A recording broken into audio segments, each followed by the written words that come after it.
A man finds an orc woman for sale. His choice changes her life forever. The thing about slave markets is that they smell exactly like what they are. Not just unwashed bodies and human waste, though there's plenty of that. It's the smell of fear turned rancid, of hope that died so long ago it started to fossilize, of dignity being sold by the pound. Leander Calloway had been to 17 cities in 3 months, and he'd walked past 4 slave markets without looking twice. He told himself it was because he had a schedule to keep. Spices don't sell themselves, and spring meant northern merchants were paying triple for southern saffron. He told himself a lot of things that helped him sleep at night. But this market was different. Not because it was cleaner or more humane. It wasn't. Different because he made the mistake of looking. She was in the back cage, the one they used for the problem merchandise. The slaves who bit, who fought, who made the mistake of reminding people that property shouldn't be able to think. The orc woman stood 7 feet tall, even with her shoulders hunched. Green skin marked with scars that told stories Leander didn't want to imagine. Her black hair hung in matted ropes around a face that might have been beautiful if it wasn't currently promising murder to anyone who got close enough. But it was her eyes that stopped Leander mid-step. Most slaves learned to make their eyes empty. Safe. A blank canvas that buyers could paint whatever fantasy they wanted. But this orc woman's eyes were still lit from the inside. Not with hope. Hope was a luxury that ended about 3 beatings ago. No, her eyes burned with something more dangerous than hope. They burned with memory. Memory of a time before cages, before chains, before a world that decided her green skin made her less than human. You interested in that one? The voice belonged to Gavril Thresh, the merchant who owned this particular slice of human misery. He was a thin man, with the kind of smile that made you want to check your coin purse. He was currently engaged in his favorite activity, cleaning his fingernails with a small, very sharp knife. The kind of man who made violence look mundane. What's her story? Leander heard himself ask. This was a mistake. He knew it was a mistake the same way you know you shouldn't touch a hot stove. But knowledge doesn't always stop stupid decisions. Thresh shrugged. Orc raiding party hit a border village 6 years back. Got separated from her unit, humans caught her. Been through 4 owners since then. First one tried to make her fight in pits. She killed 3 opponents before she started refusing. Second owner thought he could domesticate her. The way he said domesticate made Leander's stomach turn. She broke his jaw in 6 places. Third owner just wanted labor. She worked fine until she didn't. Crippled 2 overseers. And the 4th owner? Died in a fire. Funny thing about that fire. Started in the slave quarters. Every slave escaped. Just the owner and his family burned. Thresh looked at the orc woman with something approaching professional respect. She's dangerous, smart, and she hasn't been broken yet. Honestly, she's worth more dead than alive at this point. Gonna sell her to the fighting pits in the capital if nobody takes her by sundown. At least there she'll make me money before something sharp ends her. The orc woman hadn't moved during this entire conversation. Hadn't even looked at them. Just stood there, staring at something in the middle distance. But Leander noticed her hands. They were wrapped around the bars of the cage with enough force to make her green knuckles pale. And he saw something else. Under the grime and dried blood on her left wrist, partially hidden by torn fabric, was a glint of dark metal, a band of some kind. She'd wrapped cloth and leather around it, tried to hide it, the kind of thing you hide when it's the only thing in the world that still belongs to you. How much? The words came out before Leander's brain caught up to his mouth. Thresh's eyebrows climbed toward his hairline. For the orc? For Magra. Leander didn't know her name, but he knew she had one. She had to have one. You can call her whatever you want once you own her. Thresh scratched his chin with the knife blade. 80 gold. That's my final price. And honestly, you'd be better off buying literally any other slave in this market. That one's gonna end badly for someone. Probably whoever's dumb enough to buy her. 80 gold was everything Leander had made this season. It was supposed to buy him a permanent shop in the capital, a chance to stop traveling, maybe even enough left over to think about things like settling down, having a future that wasn't measured in miles and merchant roads. He looked at the orc woman again. She'd turned her head now, was looking directly at him, not with hope, not with gratitude, just looking, like she was trying to figure out what fresh hell was about to walk through her cage door. And Leander realized something that made all his careful life plans feel very small and very stupid. He realized that if he walked away right now, he'd spend the rest of his life wondering what happened to the orc woman whose eyes still remembered how to fight. Sometimes the most expensive thing you can buy isn't freedom. It's the ability to look at yourself in the mirror afterward. 80 gold, Leander said. I'll need papers. Full ownership transfer. And I want it done properly. No loopholes where you can claim her back in 6 months. Thresh's smile grew wider. You're either the kindest man I've met or the stupidest. Either way, your gold spends the same. 20 minutes later, Leander owned another human being. Well, technically, an orc, but the distinction felt like the kind of moral gymnastics people do to sleep at night. The cage door opened with a sound like the world's saddest church bell. The orc woman, Magra, he was calling her Magra until she told him otherwise, didn't move, just watched him with those burning eyes. You can come out, Leander said. His voice sounded strange, too gentle for a slave market, too human for a transaction. She didn't move. Look, I know this is... He stopped, started again. I'm not going to hurt you. And just like that, he'd said the exact wrong thing. Her eyes flashed with something that might have been rage or might have been dark humor. Hard to tell. But when she finally spoke, her voice was rough from disuse, deep, the kind of voice that came from a chest built to roar orders across battlefields. Humans always say that, right before they hurt you. She moved then, not toward freedom, toward him, and for a second Leander understood why 4 previous owners had trouble with her. She moved like violence in slow motion, like a storm deciding whether to break, but she didn't attack, just walked past him, out of the cage, into sunlight she probably hadn't seen unfiltered in months. She stood there blinking against the light. Her hands hung at her sides. She didn't run, didn't fight, just stood there like someone who'd forgotten what to do with freedom if it wasn't surrounded by walls. Come on, Leander said quietly. Let's get you somewhere that isn't here. She followed, but the way she followed made it clear she wasn't following because he owned her. She was following because she wanted to see what happened next, and that was different. That was something. The walk through the city was educational. Educational in the way that getting kicked in the teeth teaches you about dental care. People stared. Of course they stared. A relatively well-dressed merchant walking side by side with a 7-foot orc woman in slave rags wasn't exactly subtle, but it wasn't just staring. It was the kind of looking that made judgments, that decided what you were before you opened your mouth. Mothers pulled their children closer. Shopkeepers suddenly discovered urgent business in the back of their stores. One old man made the sign against evil. Another spat on the ground as they passed. Leander felt his face burn with anger. Not at Magra, at all of them. At a world that looked at a person and saw a monster. At the casual cruelty of deciding someone's worth based on the color of their skin. Magra's face didn't change at all. She just walked, eyes forward, like she'd learned a long time ago that human hate was as reliable as sunrise. Expecting it meant it hurt less when it came. They reached Leander's rented room above a tavern near the docks. It wasn't much.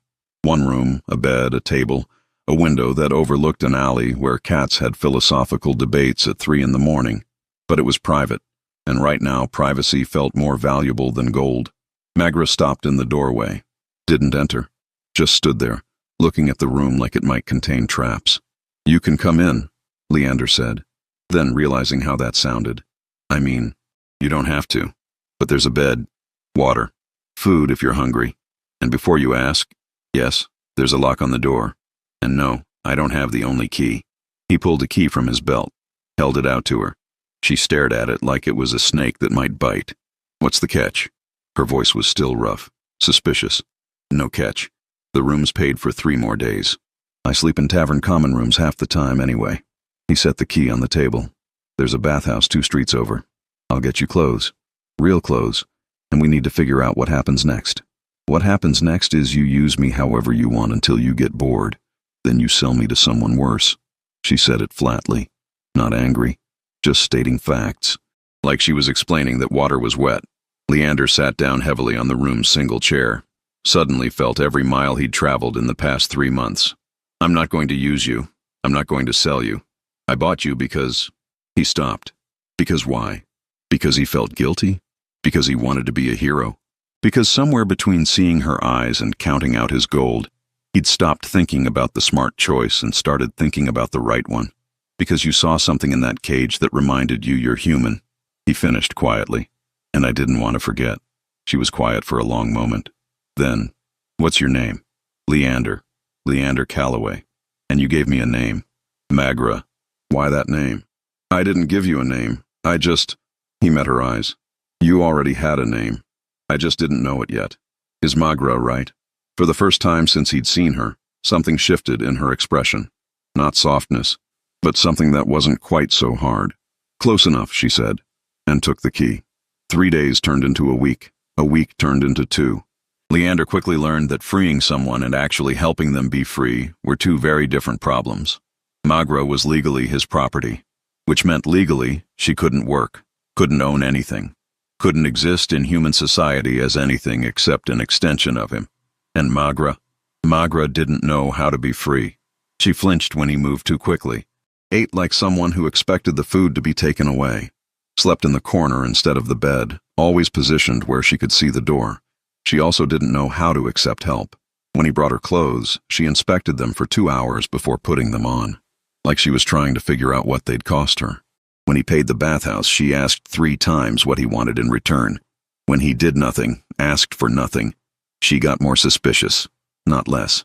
People don't do things for free, she said on the 5th day. They were sitting in the room, him at the table, her on the floor by the window where she could watch the street. There's always a price. Maybe, Leander said. But maybe the price is just that I can't be the kind of person who walks past someone in a cage and pretends I didn't see them. She snorted.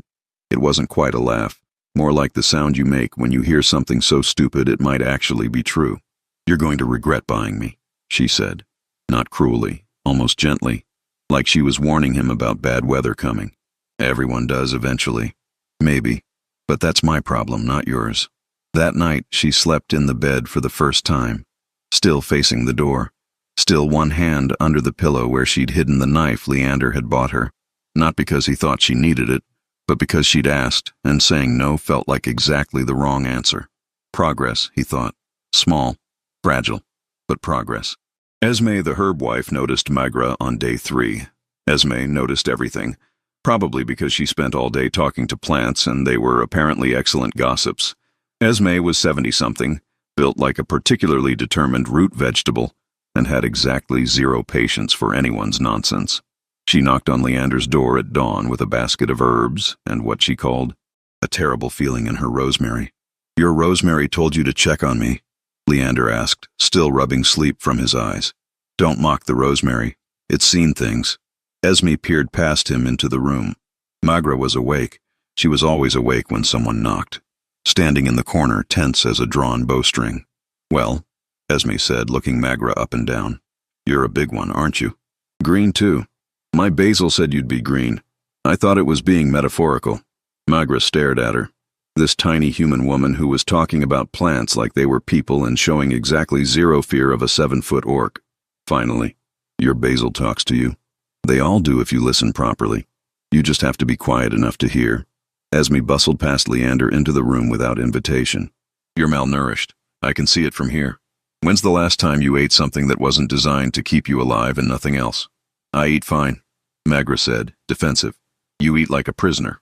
That's different than eating like a person. Esme started unpacking her basket. I'm making you soup, proper soup. The kind with actual vegetables and herbs that aren't just there to keep you breathing. You got a pot in this room, boy?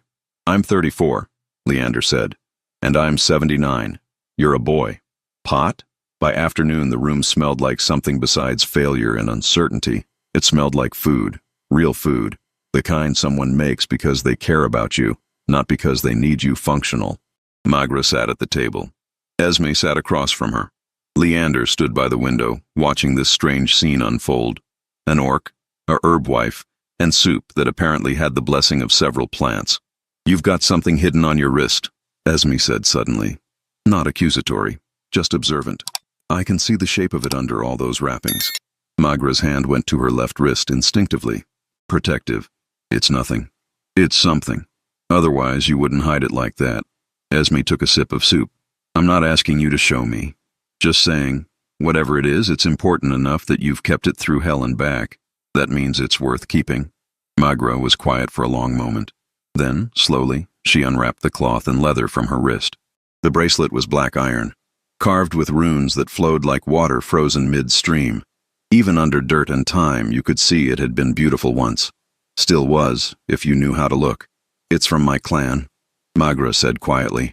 You get it when you complete your first hunt, when they decide you're old enough to be trusted with a weapon and a life. It means you belong, that you're part of something bigger than yourself. How old were you? Leander asked. 13 summers. I killed a mountain cat with just a spear in my teeth. There was pride in her voice, the first real pride he'd heard. My father put this on my wrist himself, said I was a hunter now, said no one could take that from me. And yet they tried, Esme said, not unkindly. They took everything else, my weapons, my clan, my name. They tried to take that too, made me answer to slave or it or greenskin. Her voice went hard. But they couldn't take this. I hid it, wrapped it in cloth, leather, anything I could find. 6 years and 4 owners, and not one of them knew it was there. That takes courage, Leander said. Keeping something of yourself when the world wants to erase you. Magra looked at him. Really looked. Like she was trying to figure out if he meant it, or if this was just more human words that sounded nice but meant nothing. Or it's just stubbornness, she said. Sometimes it's hard to tell the difference. Esme smiled. Stubbornness is just courage wearing work clothes. Now eat your soup before it gets cold. The carrots made a special effort. Later that night, after Esme left with promises to return with what she called proper bread, Magra spoke again, quiet in the darkness of the room. Why did you buy me? Leander had been expecting this question, had practiced answers. Something about doing the right thing, about human decency, about seeing another person in need. But in the dark, with just the two of them and the truth, he said, because I was tired of being the kind of person who looked away. And because when I saw you in that cage, I saw someone who hadn't given up. You were still fighting, even if it was just by being alive. And I guess I wanted to be the kind of person who helped the people still fighting. You know this doesn't end well, Magra said. Not a question, a statement. Maybe. But that's tomorrow's problem. Tomorrow always comes. Then we'll deal with it tomorrow. Tomorrow came faster than either of them wanted. His name was Nokhatar, the Collector, and he arrived in the city 6 weeks after Leander bought Magra's freedom.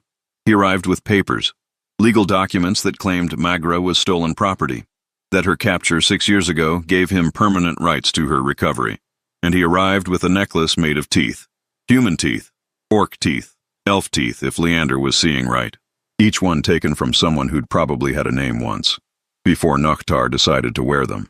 They found him waiting outside the tavern one morning. 7 feet of muscle and scars, and absolutely no humanity in his eyes. He looked at Magra the way you'd look at a horse that got loose. Annoyed, but not particularly worried. Hello, Magra, he said in Orcish. His voice was gravel mixed with broken glass. It's been a long time. 6 years of chasing you across 3 kingdoms. Do you know how much time you've cost me? Magra's face went carefully blank, the same blank she'd had in the cage. But Leander saw her hand drift toward the knife at her belt. Who is this? Leander asked. This is Nokhatar, Magra said. Still in Orcish, but Leander was picking up enough to follow. He's the one who captured me the first time, sold me to my first owner. Nokhatar grinned. It was not a pleasant grin. And now I'm here to collect what's mine. You belong to me, little traitor. You were supposed to die in the raid 6 years ago, but you lived, which means you're mine to sell. She's not property, Leander said in common. Then again, in his broken Orcish, she's not thing to own. Nokhatar looked at him for the first time. Really looked. And Leander felt the weight of that gaze. This wasn't a slaver like Gavril Thresh. Thresh was a businessman. Evil, yes, but the mundane kind of evil that works in daylight and keeps books. Nokhatar was different. Nokhatar enjoyed his work. You're the human who bought her, Nokhatar said. I have papers that say you bought stolen goods, which means you owe me compensation. Return the slave, pay me 800 gold for my trouble, or I take both. I don't have 800 gold. Then I guess we're taking both. Nokhatar reached for Magra. What happened next happened fast. Magra's knife was out before Leander finished blinking. The blade found Nokhatar's reaching hand, opened a line of green blood across his palm, not deep, but clear. You don't touch me, Magra said. Her voice was different now, not the rough, hesitant voice she used with Leander. This was command, the voice of someone who'd led war parties and expected to be obeyed. Not ever again. Nokhatar laughed. Actually laughed. There's the fighter I remember. You know what? I'll give you a choice. Come with me now, and I'll let the human live. Fight, and I'll make him watch every second of what I do to you before I kill him slow. Your decision. Leander saw it. saw the exact moment Magra was going to give up, going to walk back into chains because freedom for someone else mattered more than freedom for herself. Saw it in the way her shoulders started to drop, the way her grip on the knife loosened. "No," Leander said. One word. But he said it the way you'd say it if your life depended on it. Because it did. Magra looked at him. "He'll kill you. Maybe. But I didn't buy your freedom so you could give it back to keep me safe." He turned to Noktar. "She stays. You leave. Or we see how good you are when you're fighting someone who fights back." Noktar looked between them, then shrugged. "You got 3 days to get me my money or deliver the slave. After that, I stop being polite. And you really don't want to see what I'm like when I'm not polite." He left, walked away like he had all the time in the world. Because he did. Because the law was on his side, money was on his side, and violence was definitely on his side. Magra put her knife away.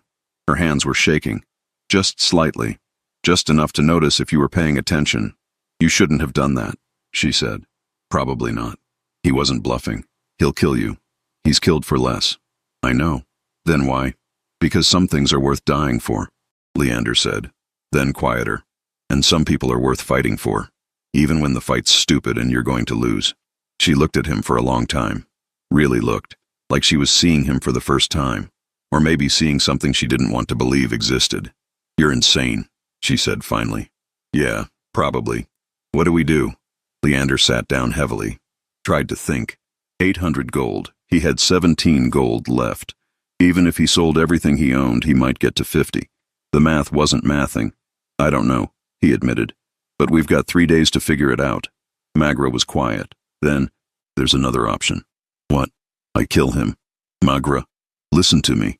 She crouched down so they were eye level. "I was a warrior before I was a slave. A good one. I've killed in battles in pits, in dark alleys when owners decided they didn't need me alive. Noktar's dangerous, but so am I. I just forgot for a while. If you kill him, they'll execute you. The city guard, the law, they won't care that he was trying to enslave you. They'll just see an orc who killed a human. He's not human, he's orc. They'll see an orc who killed someone. The distinction won't matter to them. Then I'll run, take my chances, and I'll never know if you made it." Leander met her eyes. "I'll spend the rest of my life wondering if you died free or died in chains, and somehow both options feel like losing." She sat back, frustrated, angry, but also something else, something that looked suspiciously like she gave a damn what happened to him. "You're making this very difficult," she said. "Good. You've made things difficult for me since day one. Fair's fair." Despite everything, she almost smiled. "Tell me about your life, before you bought a problem that can't be solved." So he did. Told her about growing up in a merchant family, about learning that people were basically the same everywhere. They wanted security, comfort, to know their kids would be okay. Told her about his parents dying in a fever, about traveling because staying in one place hurt too much, about being tired of moving but not knowing how to stop. And Magra told him about her clan, about hunting in mountains that touched the sky, about war songs and feast fires and a world where green skin wasn't wrong, it just was. About being 13 and killing a mountain cat and thinking she was invincible, about being 14 and waking up in chains and learning she wasn't. They talked until dawn, until the sun came up on day 1 of 3, until they'd said everything and nothing, until they both knew that whatever happened next, they weren't going to face it alone. Esme arrived at noon with bread and news. "The orc hunter's been asking about you," she said without preamble. Showed papers to the city guard. "They're on his side, legally speaking." "Boy, you've gone and bought yourself trouble." "I know." "Good. Knowing you're in trouble is the first step to getting out of it." She set down her basket. "Now, let's talk about what we're actually going to do." "We?" Magra asked. "Of course we. You think I let people eat my soup and then leave them to die? The Rosemary would never forgive me." Esme sat down at the table like she was settling in for a siege. "You got 3 days and no money. But what you do have is something Noktar doesn't." "What's that?" Leander asked. "You've got people who care whether you live or die. That's worth more than gold. You just have to be smart about it." What followed was 3 days of the strangest conspiracy Leander had ever been part of. Esme rallied the merchants she knew, the ones who operated in the gray spaces where laws got fuzzy, where goods moved without papers and questions weren't asked. She found them sympathetic ears, not because people loved orcs, but because people hated slavers, hated men like Noktar who wore stolen teeth and smiled while they worked. By day 2, they had a plan. Not a good plan, but a plan. They were going to fake Magra's death. It's insane, Leander said when Esme explained it. All the best plans are, Esme replied. The plan was simple in theory, complicated in execution. They'd stage an accident, make it look like Magra died trying to run. Noktar would collect the body, fake body, courtesy of some very illegal magic, and a very understanding necromancer who owed Esme a favor involving mint and personal questions she wouldn't elaborate on. While Noktar was busy with the fake body, Magra would be smuggled onto a ship heading north, to Orc territories, to freedom that wasn't surrounded by walls. And what happens to you? Magra asked Leander. I'll be fine. Noktar wants you, not me. He'll kill you anyway, out of spite. Maybe. But you'll be free. That's what matters. That's not... She stopped. Started again. You're the most frustrating human I've ever met. You know that? I've been told. Day 3 came too fast. They did the staging at dusk. Made it look like Magra panicked, ran for the docks. Made it look like she fell, hit her head, died quick. The body was good, disturbingly good. Even Leander flinched looking at it. Noktar arrived to collect his property, looked at the body, frowned. This is fake, he said. Leander's heart stopped. What? He tried to sound confused. She's dead. I can see a meat puppet made by someone who knows flesh magic. Noktar kicked the body.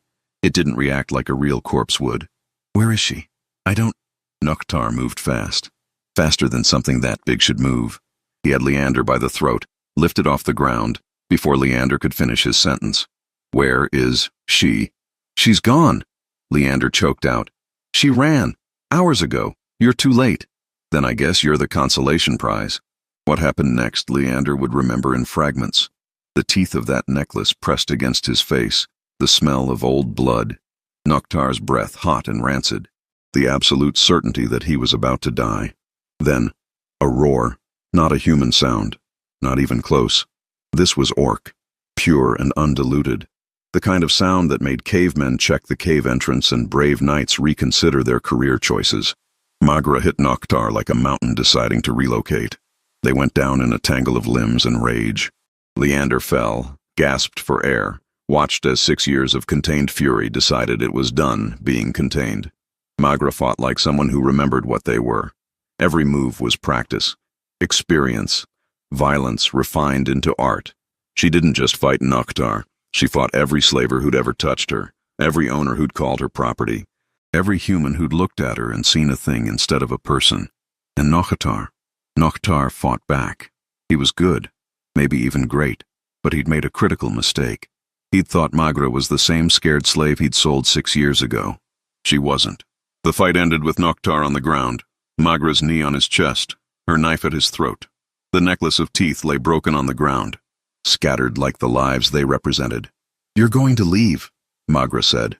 Her voice was cold, controlled. You're going to tear up those papers. You're going to forget I exist, or I'm going to finish what I started. You'll hang for this, Noktar spat blood. Killing me won't solve anything. Maybe not, but it'll feel good. And after 6 years, that's enough. Magra, Leander's voice. Quiet. Don't. He'll come back. Then we deal with it when he does. But if you kill him, you're not free. You're just less trapped. That's different. She looked at Leander. The knife didn't move from Noktar's throat. You don't understand what he is. I understand that killing him makes you what he says you are. A monster. And you're not. You're a warrior. There's a difference. For a long, terrible moment, Leander thought she was going to do it anyway. Thought 6 years of rage was going to win. But then, slowly, she lifted the knife, stood up, looked down at Noktar like he was something she'd scraped off her boot. Get out of my city, she said, and if I ever see you again, I won't stop next time. Noktar got up, slowly. Everything about him screamed that this wasn't over, but he was smart enough to know when he was beaten. For now, he left, limping, bleeding, but alive. Magra stood there, shaking, the knife still in her hand. Leander walked over slowly, like you'd approach something wild that might spook. You okay? He asked. She looked at him, and for the first time since he'd met her, she smiled. It wasn't a big smile. It wasn't even a particularly happy smile, but it was real. No, she said, but I'm free. That's better than okay. They left the city the next day. Leander sold everything he couldn't carry. His stock, his contacts, his careful merchant life. Sold it for ship passage north, to territories where green skin was just skin, where warriors were judged by their actions, not their color. Esme came to see them off, pressed herbs into Magra's hands. For the journey, mint for memory, rosemary for remembering what matters, and basil because it's lucky, and you're going to need all the luck you can get. Thank you, Magra said, and meant it. Don't thank me yet. You're heading into a whole new kind of trouble. Freedom's harder than chains sometimes. You have to decide what to do with it. Esme looked at Leander. You take care of her, boy. I think she's been taking care of me. Smart lad. You're learning. The ship left at dawn. Magra stood at the rail, watching the city shrink behind them. The bracelet on her wrist caught the morning light. Black iron and old runes, and proof that even when everything else was taken, some things could be kept. Regret buying me yet? She asked without looking at Leander. He thought about it, about the merchant life he'd given up, the security, the careful plans, about the fact that he was sailing to a place where humans were the minority and he had no contacts, no business, no plan. Ask me again in a year, he said. She laughed. It was a small laugh, rusty from disuse, but it was a start. In my clan, she said suddenly, when a warrior saves your life, you're bound to them. Blood debt. It's serious, unbreakable. I didn't save your life, you saved mine. Then I guess we're both bound. She looked at him finally. What do we do now? Now we figure out what free actually means. Together. Together, she repeated, like she was testing the word, seeing if it fit. I could live with that. The ship sailed north, toward territory that didn't care about green skin or human prejudice, toward a future that wasn't written in bills of sale and ownership papers, toward something neither of them could name but both of them needed. Behind them the city faded into morning mist. Along with it faded Noctar, Gavril Thresh, 6 years of cages and chains, and a world that tried to make Magra less than what she was. She reached up, touched the bracelet on her wrist, felt the weight of iron and memory and proof that she'd survived. Not just survived, won. My father told me something, she said quietly. When he gave me this, he said, Magra, a warrior isn't someone who never falls. A warrior is someone who gets back up, every single time, until the world learns to stop betting against you. Smart man. He was. Died in the raid that got me captured. Went down fighting. Took 12 humans with him. There was pride in her voice, but also sadness. I used to think that was the only way. Fight until you die. Win or die trying. And now? Now I think maybe the bravest thing a warrior can do is survive. Not just survive. Choose to keep living, keep hoping, even when the world gives you every reason not to. She looked at Leander. Thank you for teaching me that. I didn't teach you anything. You already knew. You just forgot for a while. Then thank you for reminding me. They stood at the rail as the sun climbed higher. Two people who shouldn't have met, who definitely shouldn't have changed each other's lives, but did anyway, because sometimes the world doesn't care about shouldn't. It only cares about what actually happens. And what actually happened was simple. A man saw a person in a cage and decided that was unacceptable.